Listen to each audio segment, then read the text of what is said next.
Akkam jirtu kabajamtoota dhaggeeffattoota qophii aartiin guddinaaf torban darbe hojiilee ogummaa aartii barreessaa fi barsiisaa Fedhasaa Taaddasaan hojjete irratti kutaa tokkoffaa isiniif dhiyeessuun keenya ni yaadatama. Har'a immoo hojiilee barreessaa fi barsiisaa kanaan coobanii barreeffaman ergaa fi qabiyyee kitaaba Numaaniyaa akkasumas kitaaba saayinsii ogbarruu Oromoo irratti xiyyeeffatu bu'uuraalee ogbarruu Oromoo jedhu irratti turtii isa waliin taasifne kutaa lammaffaa qabannee isiniif dhiyaannee jirra. Hanga xumuraatti nu hordofaan affeerraa keenya.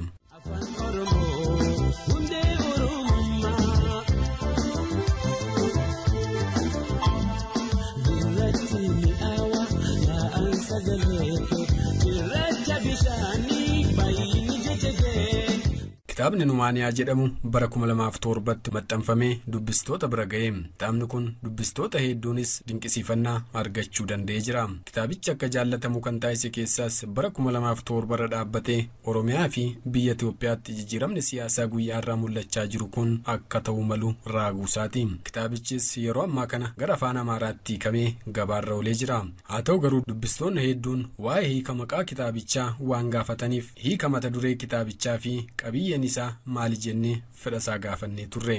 Jechi Numaaniyaa jedhu jecha lama of keessaa qaba. Numa kan jedhuu fi yaa kan jedhutu jira. Qaama lamatu jira. Qaamni tokko nuyi. Qaamni biraa immoo isatti dubbatamaa jiru sana.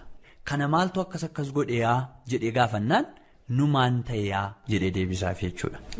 Kuni waan ta'uuf jedhu waan ta'ee darbe eenyutu raawwate kan jedhu of keessaa qaba. Numa kan jedhu. Eenyuun ta'e yaa jennaan Numaaniyaa yaa isheen jettu kuni nu biratti amma jechi kun baay'ee beekama lafanitti dhaladhee guddadhetti nan deema yaa na eegi yaa jetta eenyu ati jechuudha namichi yaa ittiin jedhame immoo dhaggeeffataa jechuudha.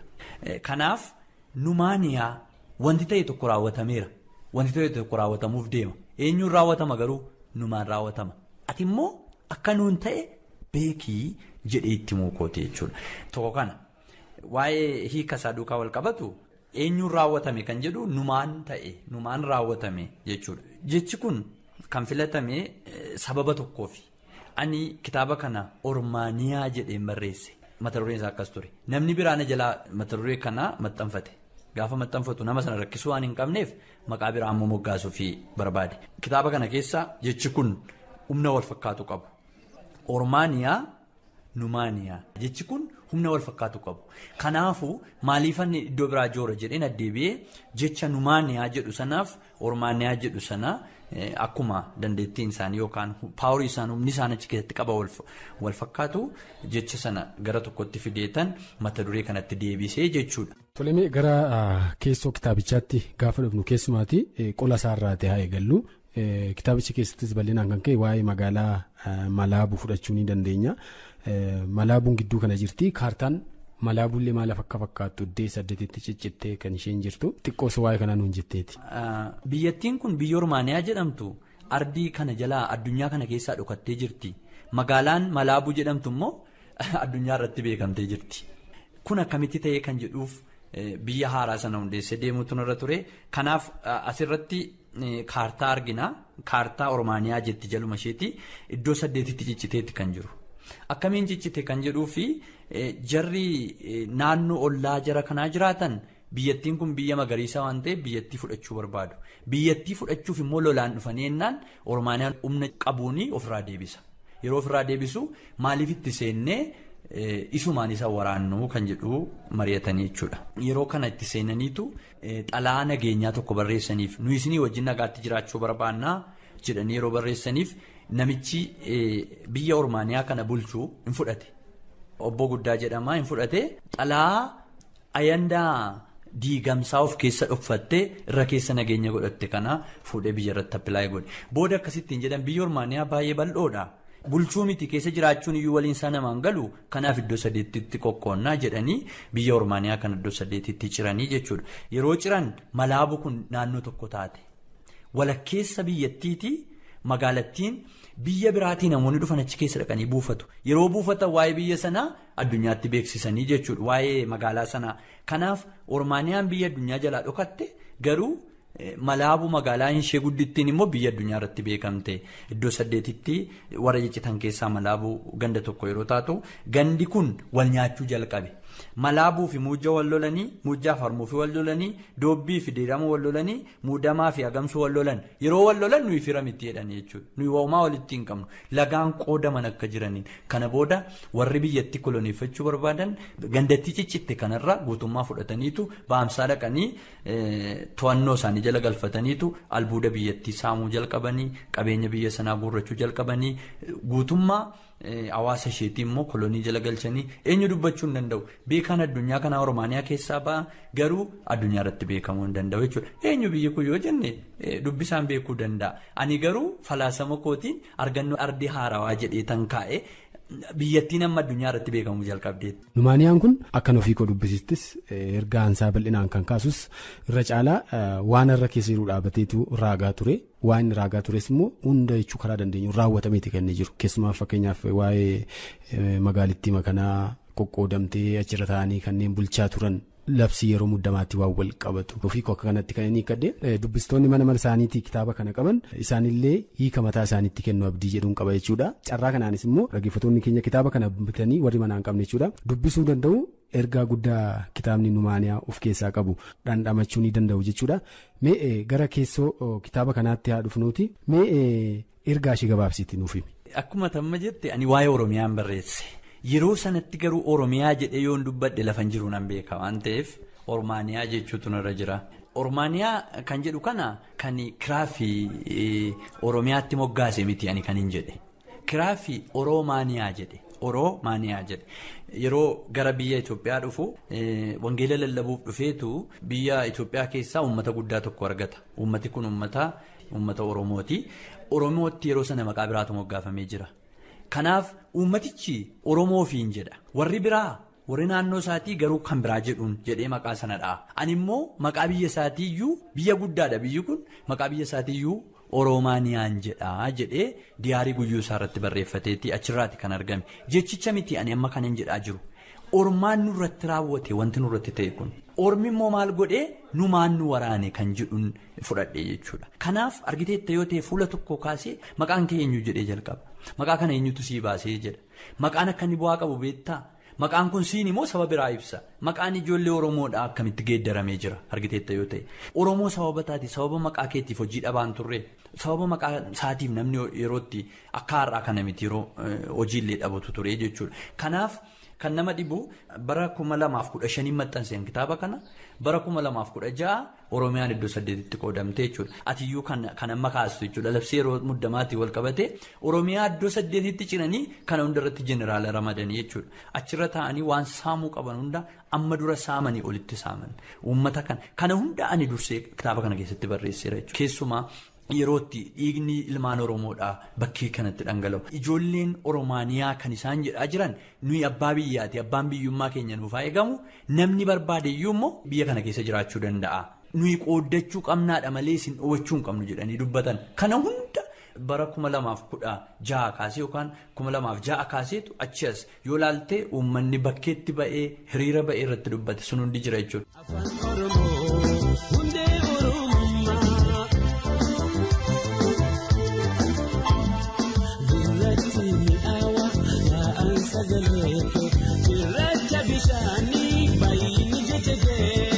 Kitaaba kana keessatti dubartiin boriifan jedhamtu nan fakkii yoo taatu haadha manaa nan fakkii falmataa jedhamudha.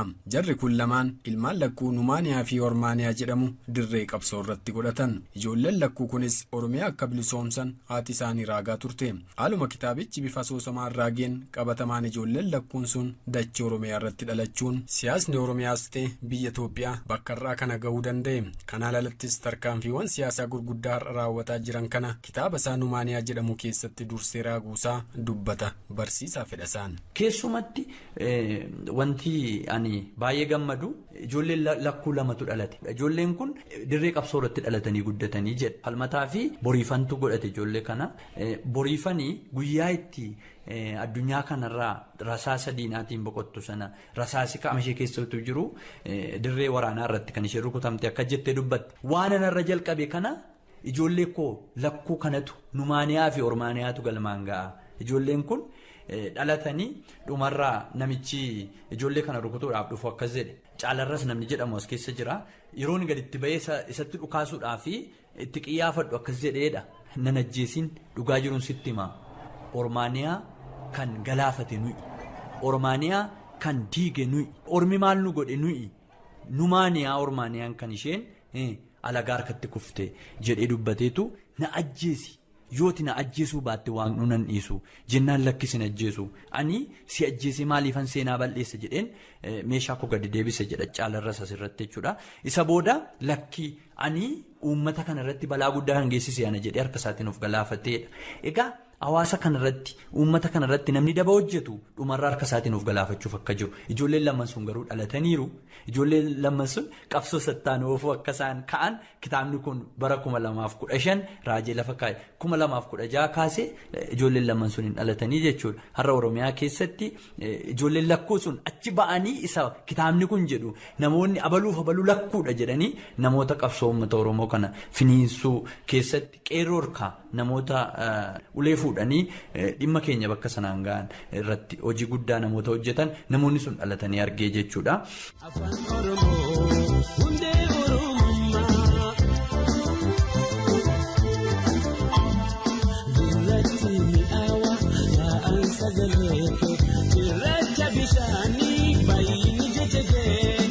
Inni lammaffaan maayikalaawwii irratti wanta barreessa jira as keessa akkaataa itti ijoolleen Oromoo achi keessatti dararaman tokko tokkoon kitaaba kana keessatti lafa kaa'ee dhumarra cufamuu mana hidhaa kanaa raageen waan na keessa dhufe san waan an boo'eef jechuudha. Amma onnee kootu boo'e imimmaan onnee kootu barreesse waan kana dhumarra kunoo manni hidhaa sunis hin cufame ijoolleen keenyas mana hidhaatiin ba'anii jechuudha. Kun baay'een isaanii kanafan jiru akka jiru numa beenna akka isaan ba'anis abdii qabna. Oromiyaan sichi booda hin deebitu. Kitaaba kana duukaa wal qabate kitaaba 3tu barreeffama. Kitaaba 2tu barreeffama kitaaba 3f ba'ee jechuudha.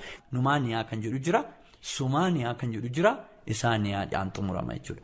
Numaaniyaan amma ijoolleen kun dhalatanitti ture. Sumaaniyaan ijoollee kanatu walitti dubbatu sumaani bilisummaan kan dhufe sumaani jedhu. Inni sadaffaan isaaniyaa jedhee xumurama. Isaaniyaa jechuun seenaa ta'e jechuudha wanti hundi. Kanaaf Oromiyaan akka haguugamtitti naftu ture yeroo sana kan hin jedhe kun warra Oromiyaan addunyaa irratti beekamte jechuudha. Oromiyaan dhokattee turte malaabu magaalaa Finfinneedha. Magaalaa Finfinnee olaalte Addis Ababaa jedhanii yoo BBC irratti ilaalte Addis Ababaatu beekama. Oromiyaa wanti jedhamu lafa kanarra yoo akka jiru namni quba qabu hin jiru. Ukkaamsaniiru sana Finfinnee maqaa Finfinnee jedhus hin jiru. Har'a garuu malaabu sana ta'ee Oromiyaan addunyaa irratti beekamte kunoo Mineesotaatti eessatti dhaqanii ijoollee Oromiyaa irraa dhaqan ijoollee Oromiyaatu dubbataa jira. Kuni wanta nama gammachiisudha. Kitaabni kun ergaa kana qaba.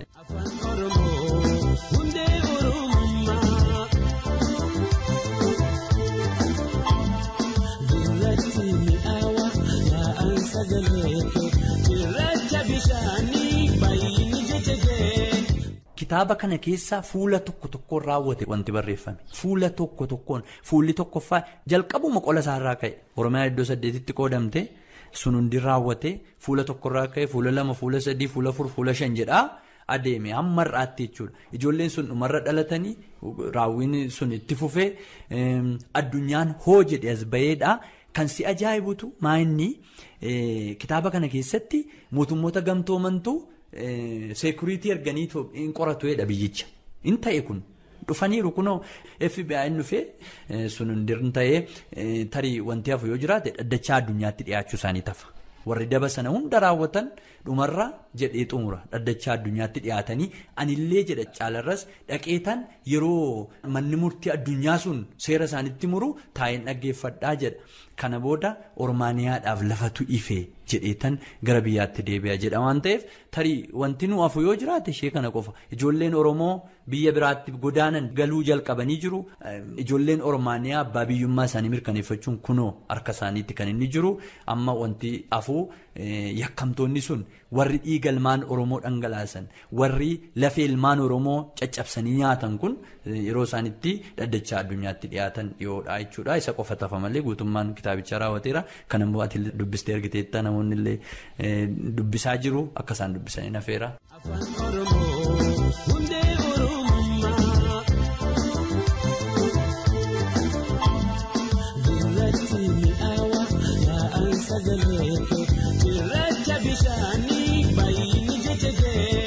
Kitaaba kitaaba biraa fedhasaan barreesse bu'uuraalee ogbarruu kitaaba jedhudha. Kitaabni kun rakkoo wabii dhabuu ogbarruu Oromoo qabu furuuf ga'ee guddaa qaba. Kitaabni kun kitaaba wabii ta'uu danda'udha. Yuunivarsiitiin Wallaggaas ogeessota ogbarruu Oromoo yuunivarsiitii biroo keessa jiraniin gulaalamee wabii ta'ee tajaajiluu akka danda'uuf mirkaneessee jira. Barreessaa fi barsiisaa fedhasaas rakkoo wabii dhabuu ogbarruu Oromootu kitaaba kan akkam barreessuuf na kakaase jedha. Bu'uuraalee ogbarruu Oromoo bara 2013 maxxanse yeroo sana subii jedhee maxxanse. Subii jechuun barii yeroo laftii reefuu booruun yeroo baqaquu yeroo laftii yeroo ifa argachuu jalqabdu jechuudha. Bara 2013 yeroon kitaaba kana maxxansu qeeqni adda addaa dhufe. Kitaaba barnootaati, kitaaba saayinsiiti, maaliif maqaa subii jedhutti baaftaa bu'uuraalee ogbarruu ta'uu qabaa jedhanii namoonni kitaabicha jaallatanii garuu maqaan sun asoosama fakkaatee kan jedhu naa kaafnaan maxxansa ittaanu irratti akkanii maqaa isaatti deebisuu waadaa galee akkasiin yeroon kitaaba kana guddisuu jalqabu hayyoota yuunivarsiitii Wallaggaa keessa jiran baay'een galateeffadhaa namoota baay'eetu itti naaf hirmaate isaaniin gulaalchisuutu narra jira kitaaba kana cimsuun qaba kan jedhu yaade jechuudha. Yeroo 2013 sana maxxansu ani ijoolleen ture baay'ee ijoolleedha umuriidhaanis imooshinaali wanti barreessuus jiraachuu mala miiraan jechuudha. Isa sana qabbaneessuutu narra jira beektonni sirriitti yaada irratti kennuu qabu kan jedhu ergan murteessee booda namoonni ani galateeffadhu asuma yuunivarsiitii keenya namoota adda addaatu irratti naa hirmaate isa booda maaliifan sadarkaan kitaaba kana akka ol ka'u hin godhu jechuun beekumsi as keessa jiru beekumsa dhugaa ta'uu qaba saayinsiidha waan ta'eef dogoggorri tokkoyyuu mul'achuu hin qabu kan jedhuun yuunivarsiitiin akka inni riiviyuu godhuuf dabarsee kenne jechuudha kitaaba kana yuunivarsiitii Wallaggaa baay'een galateeffadha xalaa beekamtii naa kenne jechuudha kunoo kan fuulduratti mul'atu. Barsiisonni ogbarruu Oromoo barsiisan lama daree tokko seenanii yoo barsiisan jechoota garaagaraa fayyadamu. Kun ammoo barattoonni akka burjaajaan godha. Kana malees guddina ogbarruu Oromoo irratti danqaa ta'a waan ta'eef fayyadamni jechoota ogbarruu Oromoo gara tokkootti dhufuu qaba jedha fedhasaan. Ni lammaffammaa inni jechootumti nuti fayyadamnu adda adda ta'a.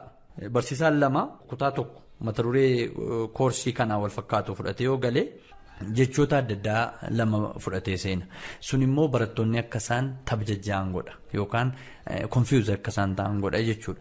Yeroo kana beekuurra itti wal'aaluu ta'uu danda'a.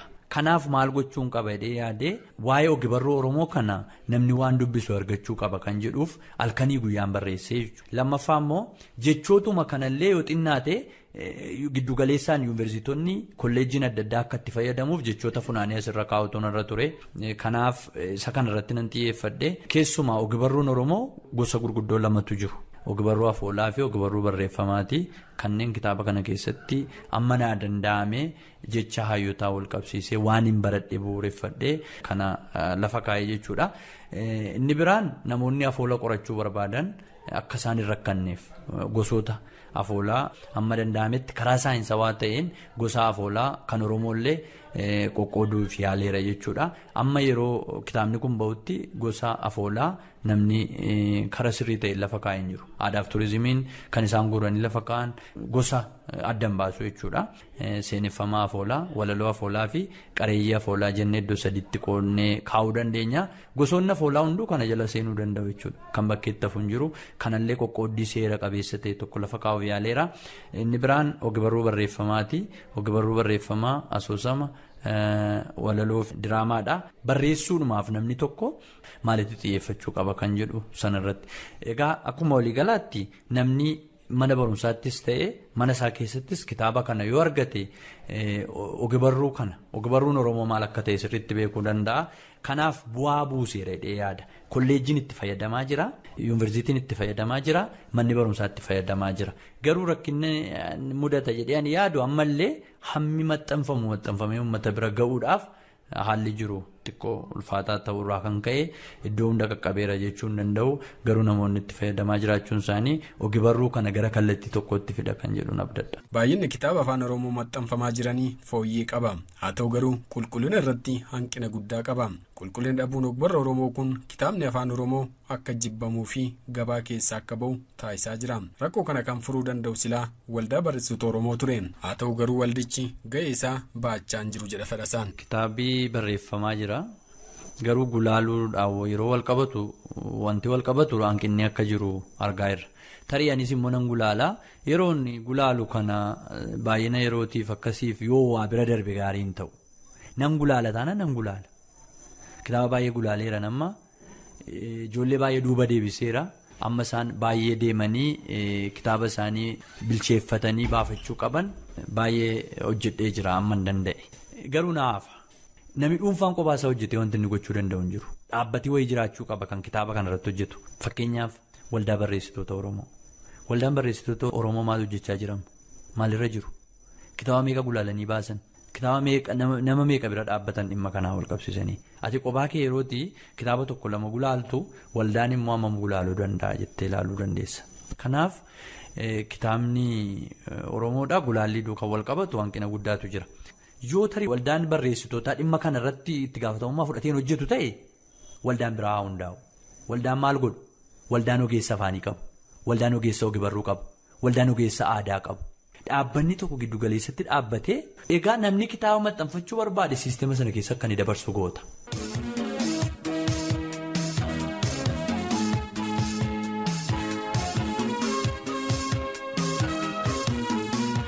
Barsiisaa fi barreessaa fedhasaan kitaaba barnootaa silabasii kutaa 1-4 bara kana qophaa'e keessatti miseensa ta'ee hirmaachaa ture.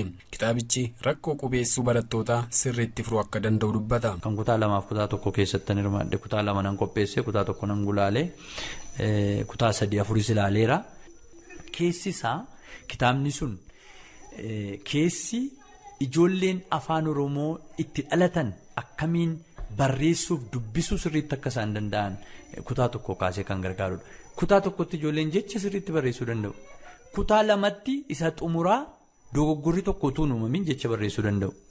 Kutaa 3-4 keeyyata barreessanii kutaa 4tti ijoolleen kun barreessitoota ta'anii bahu jechuudha.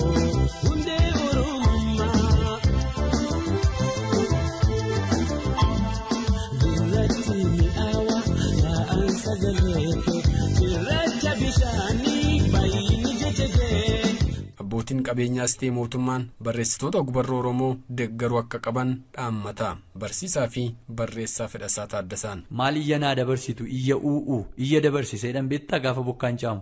Bokkaa caamee iyya dabarsaa jedha namni wal hirkaa fuudhee jedhee iyya biyyi guutuun erga iyyee booda galgala isaa bokkaan rooba. Iyya kan naa dabarsitu amma iyya bokkaa jedhama kuni. Mootummaan illee deeggaruu qaba.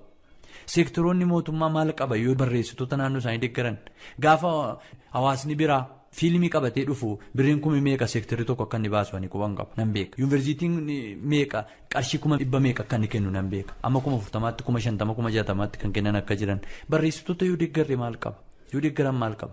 Kanaaf barreessitoonni amma sadarkaa abdii kutatanii kitaaba maxxansuu dhiisuurra ga'aa jiru jechuudha. Kanaaf namoonni bizineesiin isin hirka socho'aa jiru. Qarshii namoonni sochoosaa jirtan kun mee gara lammii keessanitti deebi'aa barreessitoota kana deeggaraa kan jedhu akka tidhaamsa biraan naageessu. Egaan kabajamtoota dhaggeeffattoota keenya qabiyyee kitaabota barsiisaa fi barreessaa Fedhasaa Taaddasaan barreeffaman kutaa 2 qoonnee kan isin biraan ga'aa turre xumurree jira. Ogbarruun Oromoo seenaa darbe qofa balballoomsuu bira darbee waan boor ta'uuf malu raaguu fi kalaqa saayinsii irratti fuulleffachuu qabaan dhaamsa qophichaati. Qopheessii kan dhiyeesse Tamasgee Hundarraati gulaalaan Masguu Bushuumiidha. Hanga torbanitti turtii gaarii isiniif haa ta'u.